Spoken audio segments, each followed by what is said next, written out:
J'avais pas mis une aubergine moi par ici.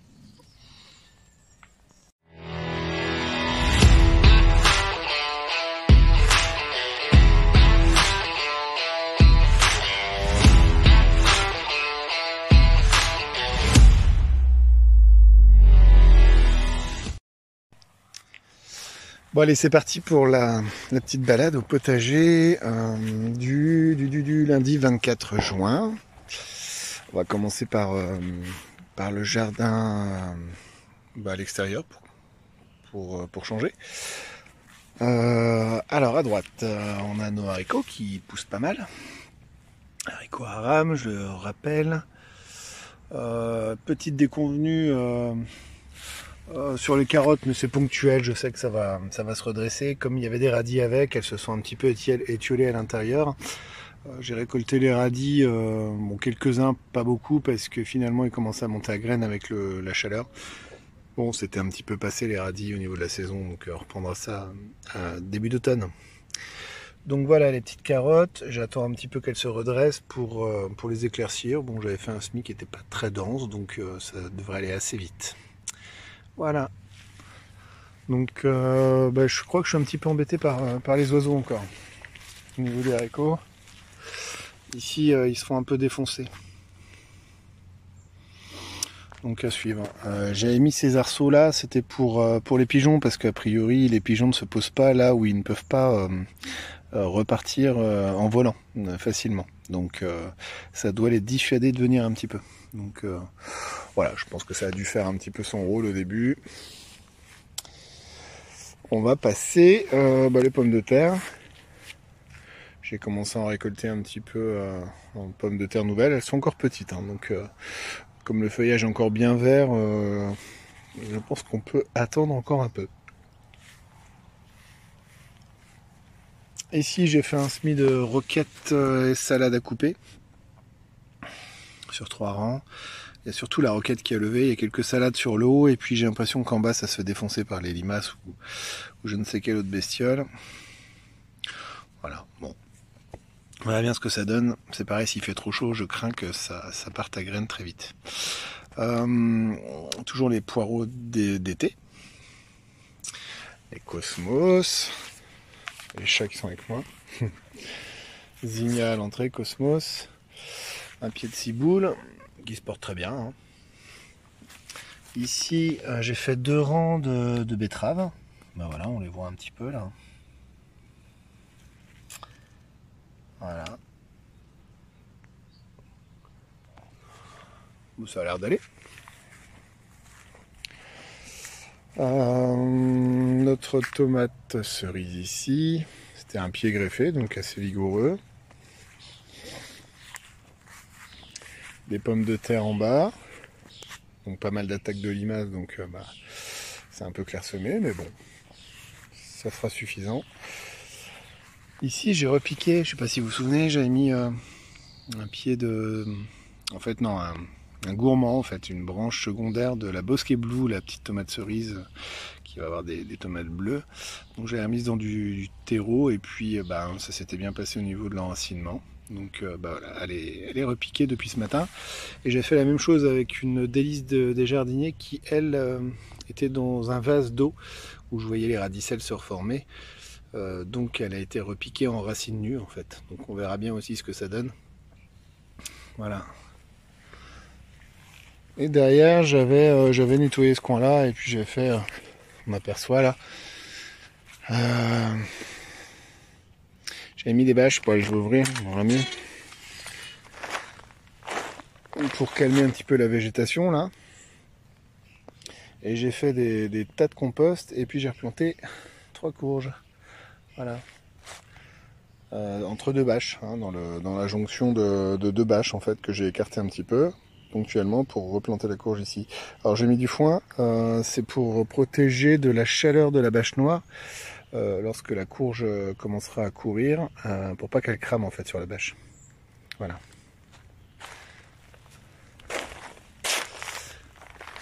Allez, on remonte au potager. Ah oui, ici j'avais quand même 2 courges qui avaient été repiquées ici, qui commencent à prendre aussi. Donc voilà, ça en fait 5 dans ce coin-là. C'est un petit peu à l'écart du reste du potager, donc ça devrait pas trop me gêner. Bon, c'est un peu le coin bazar ici, mais c'est pas grave. On fera plus beau quand on aura le temps. J'ai repiqué une courgette jaune ici, un pied de courgette jaune. Après avoir récolté quelques pommes de terre, voilà. J'espère que les limaces vont pas s'en occuper parce que c'est la galère. Putain, les courgettes, je suis à la ramasse parce que les limaces les bouffent toutes au fur et à mesure. Un beau pied d'œillet d'Inde. Toujours ces beaux choux. Nouveauté aussi, c'est la structure de haricot. Voilà, j'ai mis un mât central avec un système de tasseau en haut et puis des vis qui permettent d'accrocher des fils voilà, qui sont accrochés eux-mêmes sur des cavaliers. Voilà. Les fers là, qui peuvent tenir les bâches au sol notamment. Donc voilà, et ça me permet au pied de chaque fil de replanter des haricots que j'avais mis en godet. Donc semé en poquet dans le godet, et puis voilà, j'ai ressemé, j'ai replanté les godets au pied de chacun des fils. Bon, les tomates ici vont super bien. D'ailleurs, je vais t'embêter, je vais commencer à les étêter parce que je peux pas aller bien plus haut, à moins que je trouve des grands piquets, que je tire un câble. Bon, ça va être un peu le bordel. Je sais pas. Je sais pas ce que je vais faire. Faut vite que je me décide.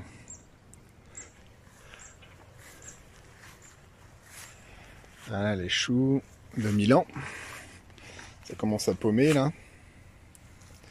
Ça se referme tout doucement. Celui-là, il s'est fait défoncer par une chenille que j'ai dû voir trop tard. Et puis les limaces aussi, hein, c'est bien brillant. Alors vérifiez hein, quand ça commence à se refermer, parce qu'à l'intérieur, des fois, les limaces, mes grosses oranges là, mes grosses floches, elles se planquent à l'intérieur. Donc voilà, si vous voulez pas la retrouver dans le chou paumé quand vous consommerez, virez-la. Je pense qu'elle pourrait se barrer, mais bon, c'est dégueulasse quoi. Voilà, voilà. Un beau zinnia encore. Une petite salade qui avait survécu. Voilà, une petite vue d'ensemble. Bon, c'est joli. Là, il commence à faire chaud. Aujourd'hui, c'était 27, demain 29, 31 après-demain. Enfin, ça va commencer à tabasser là. Peut-être un peu trop même. Donc, ce que j'ai fait justement pour la serre, pour pas qu'il fasse trop chaud, c'est que l'épée, c'est des P30 je crois, donc assez épais, que j'avais utilisé en début de saison sur les tomates dans la serre justement, parce que je les ai repiquées début avril. Je rappelle, je suis en sud Gironde, donc j'ai pu me permettre de faire ça. Donc les P30, je les ai mis bah voilà, dans ce sens-là. Donc là, il y en a 3. 1, 2 et 3. Ce qui permet d'occulter un petit peu la lumière directe, les UV, etc. Pour calmer, ça fait un petit peu voile d'ombrage en fait. Hein, voilà. Calmer un peu les ardeurs du soleil, parce que sinon ça monte vite hein, dans la serre, comme je ne peux ouvrir que par la porte et puis latéralement là. Voilà. Bon bah sinon tout va bien dans la serre. Hein. Physalis à gauche, avec la bourrache. Voilà. Souci là qui commence à être un petit peu perdu là-dedans, mais bon, c'est par là. Ah, voilà, Physalis. Bah c'est la jungle de tomates.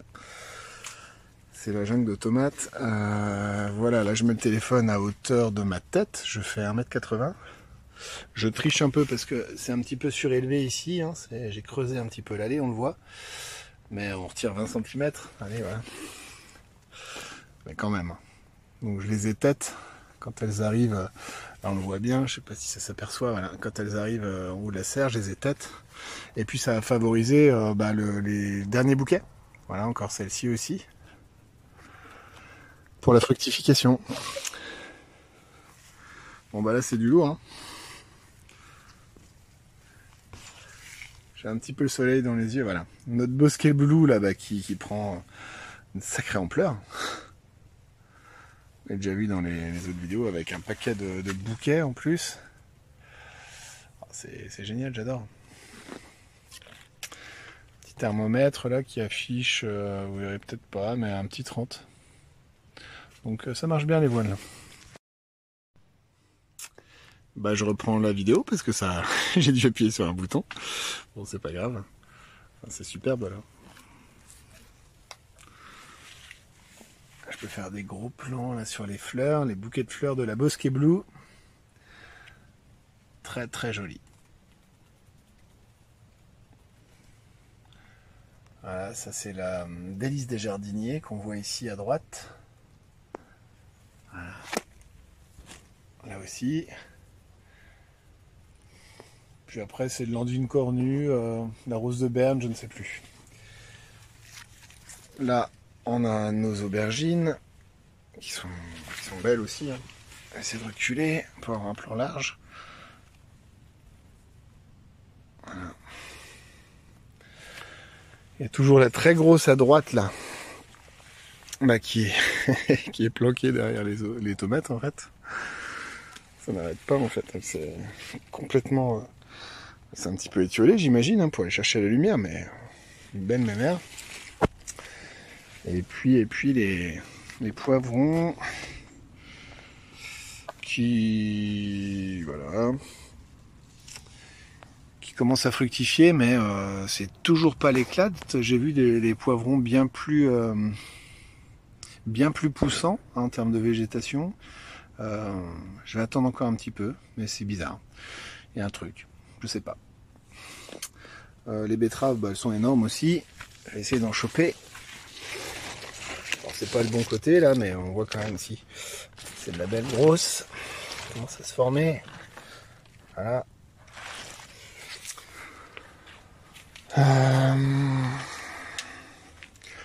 Un concombre qui est reparti, donc je le guide sur un fil. Au pied le basilic que j'essaie de récolter au fur et à mesure pour pas qu'il monte à fleurs. À droite 4 pieds de concombre arménien.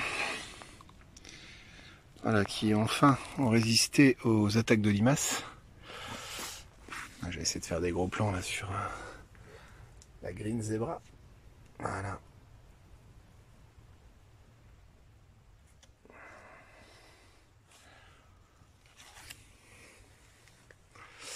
Et puis au fond un pied de courgette qui a eu de l'oïdium, des attaques de limaces a encore bouffé en son cœur. Chez les courgettes j'y arrive pas. Bon. Pourtant c'est quand même pas compliqué, mais je sais pas, cette année j'y arrive pas.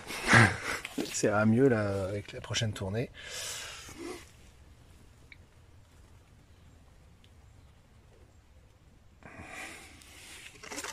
Voilà, on a aussi un première aubergine qui s'est formée. Hop, je vais essayer de pas mettre le doigt devant. Voilà. Avec des fleurs aussi. Il y a une autre grande. Voilà, il y a 3 grandes aubergines greffées.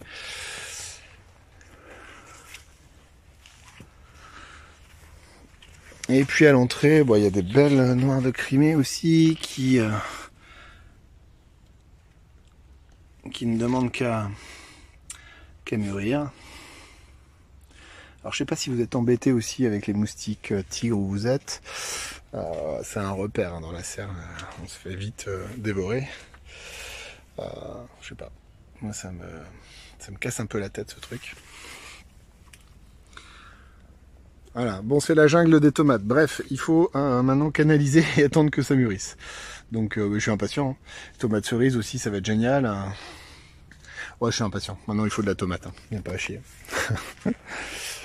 Voilà, bon c'était une visite assez rapide.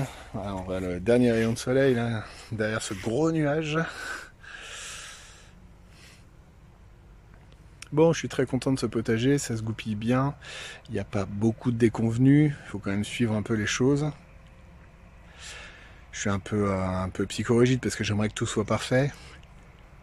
Le temps que j'y passe me donne envie d'accéder à une certaine perfection pour chacun des légumes, mais je crois qu'il faut que je me détende et puis que je laisse un petit peu faire aussi les choses. Il y aura ce qu'il y aura, je pense que j'ai bien donné là.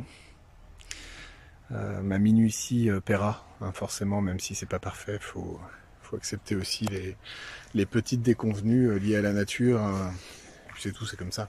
Hein, quand je vois la serre là, qui est blindée de tomates hein, et d'autres légumes, je me dis bon ça va, j'ai quand même pas mal réussi. que j'ai entrepris cette année. Je le rappelle aussi, hein, c'est vraiment la première fois que cette serre, depuis 10 ans, est utilisée, depuis qu'elle existe en fait. C'était vraiment un abri à outils, à grains de poule. Elle est utilisée pour faire du jardin, potager. Et ça, c'était donc le poulailler. Donc c'est pareil, ça n'a jamais été cultivé. J'avais juste occulté à partir de fin février-mars. J'avais paillé et puis j'avais mis des bâches noires en fait sur 4 bandes. Je sais pas, d'à peu près 1,20 m de large sur 6 mètres, j'imagine. J'ai découvert assez peu de temps après finalement, puisque la saison a commencé en avril, donc 1 mois et demi après on va dire, donc ça n'avait vraiment pas eu le temps de faire son œuvre. Donc j'ai pas du tout préparé le sol ici, hein. C'est un peu inespéré quand même de voir ce résultat. Je suis content justement de ne pas avoir utilisé d'outils mécaniques, etc. Parce que dans un premier temps, quand on est pressé et puis qu'on est un peu en retard, surtout, on a envie de passer une petite motobineuse, même en surface, pour dire allez, je vais casser un peu la prairie, enfin toute cette herbe là qui est dense, hein, avec du liseron, etc. Et si on se contient et qu'on essaye d'occulter le sol un maximum, bon, ça peut le faire quand même, vous voyez. J'ai réussi quand même au bout de quelques mois à pouvoir préparer un sol grâce un petit peu à la grelinette et puis au râteau, capable d'accueillir des semis de petites graines, hein. Betteraves, roquettes, salades, et puis même carottes, hein, derrière. Ça je l'ai fait en direct, hein. J'ai scalpé l'herbe et puis j'ai retiré les racines avec le râteau. Bon, j'avais pas occulté avec une bâche cette partie-là. Mais bon, c'est faisable. Avec un peu de boulot, c'est faisable. Et puis là, je fais une espèce de grosse lasagne où je mets par couches successives tout ce que... décidément, dès que j'appuie sur le bouton volume, là, ça coupe la caméra, on reprend. Donc là, je fais une espèce de grosse lasagne successive avec tout ce que je retire du potager. Notamment, il y a eu beaucoup de tailles de tomates, des fans de radis, enfin tout ce qui est végétal et qui sort du potager, je le mets là. Il y a même eu une couche de fumier de cheval frais, parce que dans la pâture en dessous il y a des chevaux et j'ai l'avantage qu'ils viennent chier là au bord de la clôture, donc je peux aller le ramasser à la boîte. Voilà, donc je pense que cette partie là va être hyper fertile l'année prochaine, peut-être en fin de saison, quoique non, en fin de saison c'est plutôt de la petite graine et du semi-direct, donc ça va être un peu compliqué, mais l'année prochaine en tout cas ça va être super. Voilà, j'ai peut-être même récupéré un beau compost, et au fond il y a même de la branche un peu plus ligneuse, donc ça promet d'être assez proportionné aussi en carbone et en azote. Voilà, j'ai toujours envie de faire une vidéo rapide, mais bon, ça on papote un petit peu. J'en profite aussi pour dire que je m'inspire beaucoup de Xavier Mathias, que j'admire énormément, parce que c'est quand même un mec qui a de l'expérience, qui a une espèce de passion qui me rappelle un petit peu ce chef étoilé Bernard Loiseau, pour ceux qui l'ont connu ou qui ont vu des reportages sur lui, qui parlait notamment de la grive à l'automne qui venait se gorger des raisins et puis du sucre des raisins dans la vigne, qu'il cuisinait justement après dans ses restaurants. Enfin, quand il parle de ça, il a les yeux qui brillent, ce mec. Enfin, il avait, parce que pas à son âme. Et je pense à Xavier Mathias quand je l'écoute, je me dis c'est un peu le même genre de mec, et moi c'est ce genre de mec ou de nana, un peu importe, qui me passionne en fait. C'est les gens passionnés et épris viscéralement des choses, en tout cas qui les intéressent. Et au-delà de ça, c'est aussi un super conteur, Xavier Mathias. Je l'ai rencontré à la Bourdesière. À l'époque où j'étais maraîcher, j'avais été rencontrer Maxime de Rosselan, je crois, en même temps. Et il nous avait fait un tour du potager là-bas, et c'était captivant. Dès les premiers mots, c'est captivant. Voilà, je viens de découvrir aussi une chaîne qui est très sympa. Je connais pas le nom du mec qui fait ça, mais en tout cas, ça s'appelle Agriculture Vivrière. Il est en Bretagne et il a une approche assez pragmatique du potager, un petit peu à l'ancienne. Et j'aime bien, il a quelques punchlines sympas sur tout ce qui est un petit peu, on va dire, l'ésotérisme des potagers. Alors moi j'étais un peu attaché à la permaculture, mais j'essaye quand même de m'inspirer de beaucoup de techniques, notamment maraîchage sur sol vivant, des techniques un petit peu plus anciennes. Et j'aime bien ce pragmatisme dont il est empreint quand il raconte un petit peu la façon dont il jardine finalement. Et puis en plus il est assez technique et montre tous les itinéraires techniques de chaque légume. Enfin voilà, agriculture vivrière, j'essaierai de mettre les liens dans la vidéo pour lui rendre hommage. Et puis Xavier Mathias aussi, avec Guilain, son caméraman et acolyte, ils sont rigolos tous les deux en plus. Voilà. Je vous dis à bientôt. Voilà, pour des prochaines aventures au potager. Potager de Phil, puisque je m'appelle Philippe, allez, disons ça, puisque toutes les chaînes s'appellent le potager de machin ou de bidule, donc allez, potager de Phil, c'est parti. À bientôt, ciao.